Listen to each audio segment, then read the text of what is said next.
જય ગુરુદેવ વિદ્યાર્થી મિત્રો, ધોરણ 11ના ઓનલાઈન એજ્યુકેશનમાં આપ સૌનું સ્વાગત છે. આપણે વાત કરવાની છે અર્થશાસ્ત્રની. તો અર્થશાસ્ત્રના આની પહેલાંના લેક્ચરમાં આપણે શરૂઆત કરી હતી કે અર્થશાસ્ત્ર છે એ શું છે. અર્થશાસ્ત્ર જે છે એ એક ઓપ્શનલ વિષય છે જે કોમ્પ્યુટરના હાથવામાં આવે છે. અને પછી આપણે શરૂઆત કરી હતી કે અર્થશાસ્ત્ર જે છે એ આર્થિક બાબત સાથે સંકળાયેલું છે, આર્થિક પ્રવૃત્તિઓની માહિતી આપે છે. અને પછી આપણે અર્થશાસ્ત્ર અને ઇકોનોમિક્સ આ બંનેના અર્થ જોયા હતા, જેમાં આપણે જોયું હતું કે અર્થ એટલે કશુંક મેળવવું, અને ઇકોનોમિક્સમાં જોયું હતું કે ઘરનો જે સરસામાન હોય એનો વ્યવસ્થાપન કરવા માટેનું શાસ્ત્ર એટલે ઇકોનોમિક્સ. હવે આપણે એનાથી આગળ વધીએ. તો હવે આપણે શરૂઆત કરીશું અર્થશાસ્ત્રની અંદર ભારતીય ચિંતનની, કે ભારતની અંદર જે અર્થશાસ્ત્ર છે એ આપણને કોને આપ્યું, આપણા શાસ્ત્રો કેટલા જૂના છે, એ બધી માહિતી મેળવવાની છે. તો મિત્રો, આપણને આપેલું છે કે ભારતમાં જે સભ્યતા અને સંસ્કૃતિ જે છે આપણી એ આશરે 5000 વર્ષથી પણ જૂની છે. એટલે કે આપણી સભ્યતાને જે આપણી સંસ્કૃતિ છે એ વર્ષોથી ચાલી આવે છે. અને માટે જ ભારતીય તત્વચિંતનના માનવ જીવનના પાસાઓનો અભ્યાસ અને માર્ગદર્શન જોવા મળે છે કે વ્યક્તિ પોતાનું જીવન કેવી રીતે પસાર કરે, એના જીવનમાં એને કેવા કાર્યો કરવાના હોય, એવી બધી બાબત આપણા ભારતના શાસ્ત્રોની અંદર જોવા મળે છે. ધર્મ, અર્થ, કામ અને મોક્ષ આ 4 પુરુષાર્થ છે જે માણસે કરવાના હોય છે, કે દરેક માણસે પોતાના જીવનની અંદર આ 4 કાર્યો કરવાના હોય: ધર્મ, અર્થ, કામ અને મોક્ષ.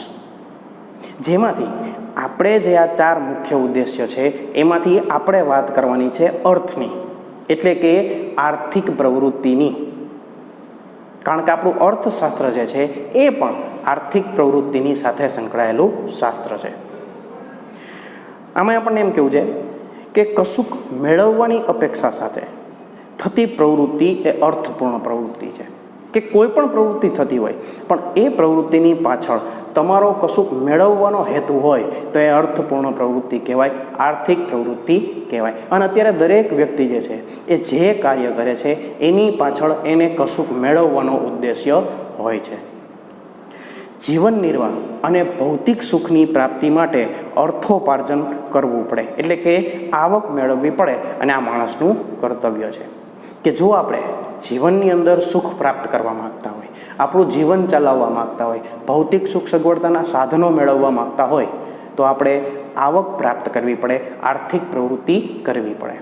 અને જો આપણે આર્થિક પ્રવૃત્તિ કરશું, આવક મેળવશું, તો જ આપણે આપણું જીવન ચલાવી શકીશું, આપણને જોઈતી વસ્તુઓ મેળવી શકીશું. અને દરેક વ્યક્તિ, દરેક મનુષ્યનું આ કર્તવ્ય છે કે આર્થિક કાર્ય કરી અને પોતાને જોઈતી વસ્તુઓ મેળવે. આશરે 2500 વર્ષ પહેલાં અર્થશાસ્ત્ર નામના પોતાના પુસ્તકમાં કૌટિલ્યએ, કે જેમનું બીજું નામ ચાણક્ય છે, તેમને આપણને આ બાબત આપેલી છે. હવે મિત્રો, આ 1 માર્કની અંદર પૂછાઈ શકે કે કૌટિલ્યએ આપણને અર્થશાસ્ત્ર જે છે એ ક્યારે આપેલું, તો કે આશરે 2500 વર્ષ પહેલાં કૌટિલ્યએ આપણને આ અર્થશાસ્ત્રની ભેટ આપેલી છે. અને એમાં જ એને જણાવેલું છે કે કોઈ પણ વ્યક્તિ જે છે એ પોતાના જીવન નિર્વાહ માટે, કે પોતાને જે વસ્તુ જોઈતી હોય એની પ્રાપ્તિ માટે આર્થિક કાર્યો કરવો જોઈએ. અને જે વ્યક્તિ આર્થિક કાર્ય નથી કરતો એ કશું મેળવવાને લાયક નથી, કે યોગ્ય નથી. અને એમ પણ પૂછાઈ શકે કે કૌટિલ્ય છે એનું બીજું નામ શું હતું, તો ચાણક્ય. તેમણે, એટલે કે કૌટિલ્યએ માનવીની આર્થિક પ્રવૃત્તિ માટેનું ચિંતન રજૂ કર્યું છે કે માણસ જે છે એ આર્થિક પ્રવૃત્તિ કરતો જોવા મળે છે. અને એ આર્થિક પ્રવૃત્તિ દ્વારા જ પોતાને જોઈતી વસ્તુઓ, ભૌતિક સુખ સગવડતાના સાધનો પ્રાપ્ત કરે છે અને જીવન નિર્વાહ કરે છે. આ સંદર્ભમાં હવે જો આપણને કૌટિલ્યની અર્થશાસ્ત્રની વ્યાખ્યા આપેલી છે જે 1 માર્કની અંદર પૂછાઈ શકે છે. તો કૌટિલ્ય શું કહે છે કે મનુષ્યની વૃત્તિ અર્થ છે. કે કોઈ પણ માણસ હોય એની વૃત્તિ શું હોય, તો કે અર્થ. અર્થ એટલે તો કે કશુંક મેળવવાની હોય છે. દરેક વ્યક્તિ છે, પછી એ નાનું બાળક હોય તોય ભલે, પુખ્ત વયનો વ્યક્તિ હોય તો એ ભલે કે કોઈ પણ હોય, પણ દરેકની વૃત્તિ જે છે એ કશુંક મેળવવાની હોય છે. મનુષ્યના વસવાટવાળી ભૂમિ અર્થ છે, એટલે કે આખી પૃથ્વી જે છે, તમામ વ્યક્તિઓ જે છે એની વૃત્તિ પણ અર્થ છે, એટલે કે કશુંક મેળવવાની છે, કશુંક ઉદ્દેશ્ય પ્રાપ્ત કરવાની છે. અને આવી જે પૃથ્વી છે, આ બધા લોકો છે એના લાભ પાલન, એના લાલન પાલનના ઉપાયો સૂચવતું શાસ્ત્ર એટલે અર્થશાસ્ત્ર. કે તમામ મનુષ્ય છે, આખી પૃથ્વી છે, એના લાભ પાલન માટે, એના લાલન પાલન માટે, એની જરૂરિયાત પૂરી કરવા માટે જે શાસ્ત્ર આપણને માહિતી પૂરી પાડે એને આપણે અર્થશાસ્ત્ર તરીકે ઓળખી શકીએ છીએ. આવી આપણને કૌટિલ્યએ અર્થશાસ્ત્રની વ્યાખ્યા આપેલી છે કે આખી પૃથ્વી છે, આખી પૃથ્વીના તમામ વ્યક્તિઓ એ કશુંક મેળવવાના ઉદ્દેશ્યથી કાર્યરત છે. અને આ આખી પૃથ્વીના લાભ પાલન, લાલન પાલન માટેના ઉપાયો જે શાસ્ત્ર સૂચવે છે એને અર્થશાસ્ત્ર તરીકે આપણે ઓળખી શકીએ છીએ. એટલે કે અર્થશાસ્ત્રની અંદરથી લોકોની જરૂરિયાત સંતોષવા માટેની માહિતી આપણને મળી રહે છે કે જે વ્યક્તિને પોતાની જરૂરિયાત સંતોષવી હોય એને આર્થિક પ્રવૃત્તિ કરવી જોઈએ, અને આર્થિક પ્રવૃત્તિ દ્વારા નાણાં મેળવવા જોઈએ, અર્થ ઉપાર્જન કરવું જોઈએ, આવક મેળવવી જોઈએ, અને એની મદદથી આપણે આપણી તમામ જરૂરિયાતો સંતોષી, ભૌતિક સુખ સગવડતાના સાધનો મેળવી અને આપણે આપણું જીવન નિર્વાહ કરી શકીએ છીએ. આ આપણને કૌટિલ્યએ પોતાની વ્યાખ્યામાં જણાવેલું છે.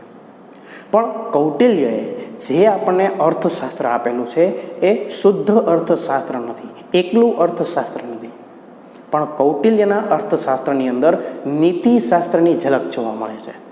જો આપણને કહે છે કે ભારતીય ચિંતનમાં માનવ કલ્યાણનો સમગ્રતા વિચાર થયો છે, કે જે ભારતીય અર્થશાસ્ત્ર છે જે આપણને કૌટિલ્યએ આપેલું છે એમાં માનવ કલ્યાણનો વિચાર થયો છે કે તમે જે આર્થિક પ્રવૃત્તિ કરો છો એનાથી કોઈ પણ વ્યક્તિને, કોઈ પણ મનુષ્યને નુકસાન જવું જોઈએ નહીં કે હાનિ પહોંચવી જોઈએ નહીં, પણ માણસનું કલ્યાણ થાય અને તમે અર્થ ઉપાર્જન મેળવો એવી રીતે આર્થિક પ્રવૃત્તિ કરવી જોઈએ. આર્થિક પ્રવૃત્તિ એ માત્ર અર્થ કેન્દ્રિત ન રહેતા નૈતિક આધારો સાથે સમગ્ર માનવ કલ્યાણને ધ્યાનમાં રાખીને થાય છે. કૌટિલ્ય શું કહે છે કે તમે જે આર્થિક પ્રવૃત્તિ કરો છો એ માત્ર અર્થ પૂરતી મર્યાદિત, એટલે કે આવક મેળવવા પૂરતી મર્યાદિત ન રહેતા નૈતિક આધારો સાથે માનવ કલ્યાણને ધ્યાનમાં રાખીને થાય છે. એટલે કે તમારી જે આર્થિક પ્રવૃત્તિ છે એ એવી રીતે થવી જોઈએ કે તમારા આવક પ્રાપ્તિના દ્વારા તમે અન્ય કોઈ વ્યક્તિને નુકસાન પહોંચાડવા જોઈએ નહીં. એવી કોઈ આર્થિક પ્રવૃત્તિ તમારે નથી કરવાની કે જેનાથી સમાજના કોઈ પણ માનવીને નુકસાન પહોંચતું હોય. અને એવી રીતે કોઈ પણ માનવીને નુકસાન પહોંચાડ્યા વગર નીતિમત્તાથી જે આર્થિક પ્રવૃત્તિ કરવામાં આવે એવી વાત કૌટિલ્યએ પોતાના અર્થશાસ્ત્રમાં કરેલી છે. માટે જ ચાણક્યના અર્થશાસ્ત્રમાં નીતિશાસ્ત્રની પણ અસર છે. શું કામ? કારણ કે ચાણક્ય એવું જણાવે છે કે તમે જે આર્થિક પ્રવૃત્તિ કરો છો એ નીતિમત્તાથી કરવાની છે, અને માટે જ એને નીતિમત્તાથી આર્થિક પ્રવૃત્તિ કરવા માટેના ઉપાયો સૂચવેલા છે. એટલે તેના અર્થશાસ્ત્રને અર્થનીતિશાસ્ત્ર તરીકે ઓળખવામાં આવે છે. અને એટલે જ કૌટિલ્યનું અર્થશાસ્ત્ર એ શુદ્ધ અર્થશાસ્ત્ર નથી, પણ નીતિશાસ્ત્ર સાથેનું અર્થશાસ્ત્ર કહેવામાં આવે છે.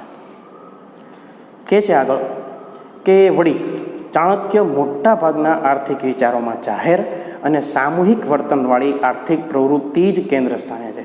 કે એવી આર્થિક પ્રવૃત્તિ હોવી જોઈએ કે જેથી બધાને લાભ થતો હોય, બધાને, સમાજને લાભ થતો હોય એવી પ્રવૃત્તિને જ ચાણક્યએ પોતાના અર્થશાસ્ત્રની અંદર દર્શાવેલી છે.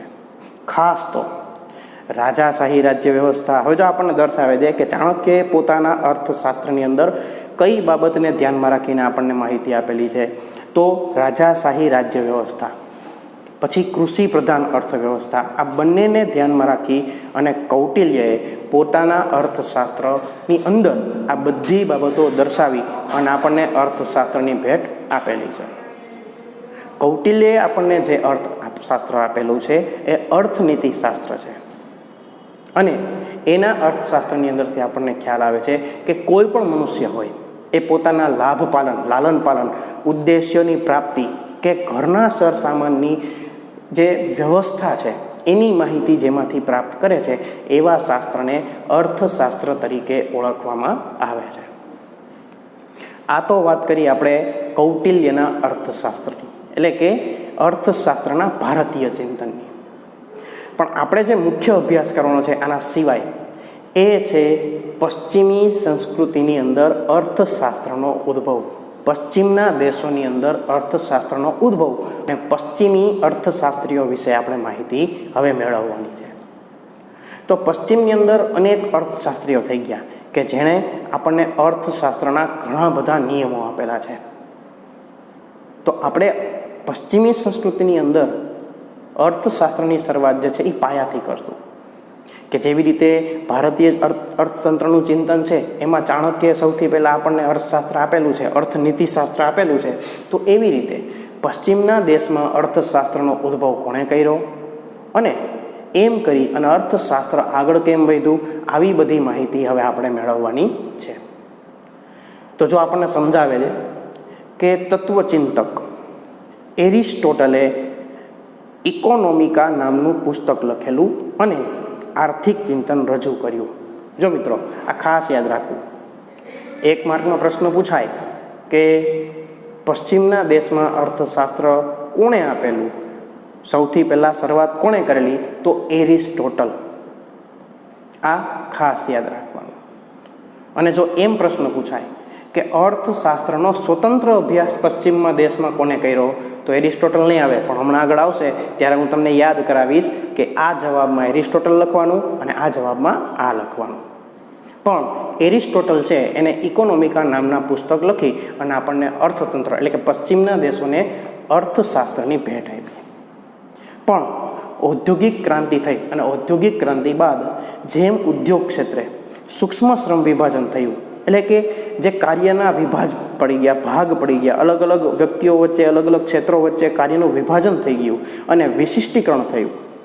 હજુ કાઉન્સમાં આપણને સમજૂતી આપેલી છે કે કોઈ એક કામ એક જ વ્યક્તિ દ્વારા થાય અને તેમાં જ તે કુશળતા મેળવે એને વિશિષ્ટીકરણ કહેવાય. કોઈ વ્યક્તિ પાસે કોઈ કામ કરવાની કુશળતા હોય, આવડત હોય, તે વિશિષ્ટીકરણ કહેવાય. તો જેમ આ અર્થતંત્રની અંદર ઔદ્યોગિક વિકાસ થયો, શ્રમ વિભાજન થયું અને વિશિષ્ટીકરણ થયું, તેમ જ્ઞાનના ક્ષેત્રોમાં અભ્યાસ અને સંશોધનમાં પણ વિશિષ્ટીકરણ થયું. ભૌતિક વિજ્ઞાનની જેમ સમાજ વિજ્ઞાન અને માનવ વર્તનનો અભ્યાસ કરતા શાસ્ત્રોમાં પણ વિશિષ્ટીકરણ થયું તથા અભ્યાસની પદ્ધતિ માત્ર તર્ક કે કલ્પના આધારિત ન રહેતા પ્રયોગ અને ચકાસણી આધારિત વૈજ્ઞાનિક પદ્ધતિથી અભ્યાસ શરૂ થયા. શું કહેવા માગે છે કે જેમ ઉદ્યોગ ક્ષેત્રે વિકાસ થયો, સમાજ ક્ષેત્રે વિકાસ થયો, તેમ હવે તમામ ક્ષેત્રોની અંદર માત્ર તર્ક વિતર્ક છોડી અને પ્રાયોગિક ધોરણે પ્રેક્ટિકલી હવે કોઈ પણ બાબત આપણે શક્ય બનાવવાની જરૂરિયાત ઉદ્ભવી. એટલે અત્યાર સુધી માનવીના આર્થિક વર્તનનો એટલે કે આપણું જે અર્થશાસ્ત્ર છે એ અત્યાર સુધી રાજ્યશાસ્ત્ર કે નીતિશાસ્ત્ર કે તત્વચિંતનના ભાગરૂપે રજૂ થતું હતું. એટલે કે અત્યાર સુધી અર્થશાસ્ત્ર જે છે એ કોઈ પણ અર્થશાસ્ત્રીઓએ સ્વતંત્ર રજૂ કરેલું ન હતું. કાં તો સમાજશાસ્ત્ર સાથે, કાં તો રાજ્યશાસ્ત્ર સાથે, કાં તો નીતિશાસ્ત્ર સાથે રજૂ થતું હતું. પણ હવે જેમ ઔદ્યોગિક ક્રાંતિ થઈ, આર્થિક ક્ષેત્ર વિકાસ પામ્યું, તેમ હવે અર્થશાસ્ત્રનો પણ સ્વતંત્ર અભ્યાસ શરૂ થયો. અને અહીંયાથી જ એરિસ્ટોટલનું અર્થશાસ્ત્ર છે એ વધુ ઉપયોગી ન રહ્યું, કારણ કે એરિસ્ટોટલે પણ સ્વતંત્ર અર્થશાસ્ત્ર આપેલું ન હતું. ઔદ્યોગિક ક્રાંતિને કારણે મોટા યંત્રો આવ્યા, મોટા પાયે ઉત્પાદન શરૂ થયું, આર્થિક સત્તાનું કેન્દ્રીકરણ અને જંગી એટલે કે મોટા પ્રમાણમાં મૂડીરોકાણને પરિણામે એક નવી જ આર્થિક વ્યવસ્થા, આર્થિક સામાજિક વ્યવસ્થા ઊભી થઈ. એટલે કે વિશાળ પ્રમાણમાં અર્થતંત્રનો વિકાસ થયો. આ સંદર્ભે કોઈ પણ દેશની આર્થિક સંપત્તિમાં વધારો થવાના કારણો શું હોઈ શકે કે કોઈ પણ દેશ છે એ આર્થિક રીતે સદ્ધર બને છે, તો કેવી રીતે? આ પ્રશ્ન ઉપર ઊંડા ચિંતન બાદ 1776માં એડમ સ્મિથે અર્થશાસ્ત્રનું સ્વતંત્ર ચિંતન રજૂ કરતું પુસ્તક આપ્યું. જો મિત્રો મેં પાછું યાદ કરાવી દઉં, મેં તમને કીધું હતું કે એમ પૂછવામાં આવે કે પશ્ચિમી સંસ્કૃતિમાં અર્થશાસ્ત્રની શરૂઆત કોણે કરી, તો એરિસ્ટોટલે. પણ જો એમ પ્રશ્ન આવે કે પશ્ચિમી સંસ્કૃતિમાં અર્થશાસ્ત્રનો સ્વતંત્ર અભ્યાસ કોણે કર્યો સૌથી પહેલાં, તો એડમ સ્મિથે. એને આપણને પુસ્તક આપ્યું છે an inquiry into the nature and causes of the wealth of nation, જેને આપણે ટૂંકમાં વેલ્થ ઓફ નેશન્સ તરીકે ઓળખીએ છીએ. એટલે જો એ પ્રશ્ન પૂછાય કે એડમ સ્મિથે કયું પુસ્તક આપ્યું, તો આપણે ટૂંકમાં જ લખવાનું વેલ્થ ઓફ નેશન્સ. અને ક્યારે આપ્યું, તો 1776માં. આ પુસ્તકને લીધે જ અર્થશાસ્ત્રનો સ્વતંત્ર અને વૈજ્ઞાનિક ઢબે અભ્યાસ શરૂ કરવાનું બહુમાન એડમ સ્મિથને મળ્યું. અને યાદ રાખવું, આમાં બુકમાં નથી આપેલું, પણ અર્થશાસ્ત્રના પિતા તરીકે પણ એડમ સ્મિથને જ ઓળખવામાં આવે છે. શું કામ? કારણ કે અર્થશાસ્ત્રનો સ્વતંત્ર અભ્યાસ સૌથી પહેલાં એડમ સ્મિથે શરૂ કરેલો હોવાથી અર્થશાસ્ત્રના પિતા તરીકે એડમ સ્મિથને ઓળખવામાં આવે છે. આ આપણને માહિતી આપી પશ્ચિમમાં અર્થશાસ્ત્રના ઉદ્ભવની, કે પશ્ચિમના દેશોની અંદર એરિસ્ટોટલે આપણને અર્થશાસ્ત્ર આપ્યું, પણ એનું અર્થશાસ્ત્ર સ્વતંત્ર નહોતું. પછી ઔદ્યોગિક ક્રાંતિ થઈ, ધીમે ધીમે અર્થશાસ્ત્રનો વિકાસ થયો, અર્થતંત્રનો વિકાસ થયો, મોટા પાયે મૂડીરોકાણ આવ્યું, વધારે ઉત્પાદન થવા લાગ્યું. તેથી અર્થશાસ્ત્રને એક સ્વતંત્ર શાસ્ત્ર તરીકે અભ્યાસ કરવાનું જરૂરી બન્યું. અને 1776ની અંદર એડમ સ્મિથે સ્વતંત્ર અર્થશાસ્ત્રની આપણને ભેટ આપી. કયા બુક મારફતે આપી? તો વેલ્થ ઓફ નેશન્સ તરીકે આપણને અર્થશાસ્ત્રની સ્વતંત્ર અર્થશાસ્ત્રની ભેટ મળી. આ આપણને માહિતી મળી પશ્ચિમમાં અર્થશાસ્ત્રના ઉદ્ભવની. હવે આપણને એક પછી એક અલગ અલગ અર્થશાસ્ત્રીઓની વિસ્તૃત સમજૂતી આપેલી છે કે એડમ સ્મિથ જે છે એણે અર્થશાસ્ત્રને શું કીધું, માર્શલ જે છે એણે અર્થશાસ્ત્રને શું કીધું, લાયોનેલ રોબિન્સ છે એને શું કીધું. એટલે કે પશ્ચિમની અંદર કયા સારા અર્થશાસ્ત્રીઓ થઈ ગયા એની માહિતી હવે આપણને આ બુકની અંદર આપેલી છે. પણ એની શરૂઆત કરશું આપણે આવતા લેક્ચરની અંદર. પણ અત્યાર સુધી આપણે જેટલી માહિતી લીધી એ યાદ રાખી લેવાની. એની અંદરથી એક એક માર્કના ઘણા બધા પ્રશ્નો પૂછાતા હોવાથી એક વખત ઝીણવટપૂર્વક આટલું વાંચી લેવું. અત્યારે આપણે આપણા લેક્ચરને અહીંયા વિરામ આપીએ છીએ. અસ્તુ. જય ગુરુદેવ.